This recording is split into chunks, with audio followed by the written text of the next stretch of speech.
তো এখন বাজে প্রায় রাত 10:30। আমি এখন যাচ্ছি আমাদের ক্লাবের দিকে। আমি একাই যাচ্ছি, আর আমাদের এই রাস্তাটা খুবই খারাপ রাস্তা, পুরো ফাঁকা রাস্তা। আর হচ্ছে সামনে দেখতেই পাচ্ছ কি রাস্তা, আর গাড়ির ব্রেকটা একদম ক্লাচ হয়ে গেছে। তো এক হাতে চালাচ্ছিলাম, আর ওই যে ব্রেকটা ছিল ক্লাচ। আর এই রাস্তাটা একদম সেই ভয়ানক একটা রাস্তা। আমাদের এখান দিয়ে হন্টেড প্লেস, মানে এটা একটা হন্টেড। তারপরে ক্লাবে এসে দেখছি যে ভ্যানে কার্তিক, সরস্বতী আর কালী ঠাকুরকে তুলেছে, আর এদিকে গণেশ, লক্ষ্মী আর মা দুর্গাকে তুলেছে। তারপরে দেখলাম ভ্যানে ঠাকুর তোলা হয়ে গেছে। তারপরে যেখানে নাচানাচি হচ্ছিল আমাদের ক্লাবের সামনে, ওখানে গেলাম। সব ছেলেপেলে নাচানাচি করছে। তারপরে নাচানাচি হওয়ার পর ঠাকুরকে নিয়ে আমরা বেরিয়ে গেলাম ভাসানের জন্য। তো আমরা যাচ্ছি এখন পুকুরের দিকে সবাই মিলে। তো আমি দুর্গা ঠাকুরের ভ্যানের মধ্যে ছিলাম, আর ওই পেছনের ভ্যানটায় আছে কালী, কার্তিক আর সরস্বতী।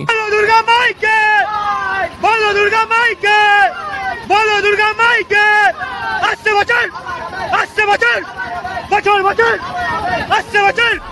তারপরে ঠাকুর নিয়ে পুকুরের ধারে যাওয়ার পরে ঠাকুরের দড়ির বানগুলো সব খুলে দিচ্ছে।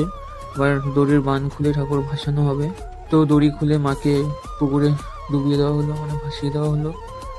আর সব সরঞ্জাম যা যা ছিল মায়ের সাথে সব ভাসিয়ে দেওয়া হলো। আর এদিকে হচ্ছে আদার্স যেসব ঠাকুর ছিল তাদের ভাসিয়ে দিয়ে আমরা এবার বাড়ির দিকে যাচ্ছি। রাত তখন প্রায় 2:30 মতো বাজে। তো পুরো চারি সাইড ফাঁকা ছিল, মানে সবাই ঘুমাচ্ছিল। তারপরে যে ঘট নিয়েছিল সে মাথায় করে ঘরটা নিয়ে আসলো ঠাকুর ডোবানোর পর।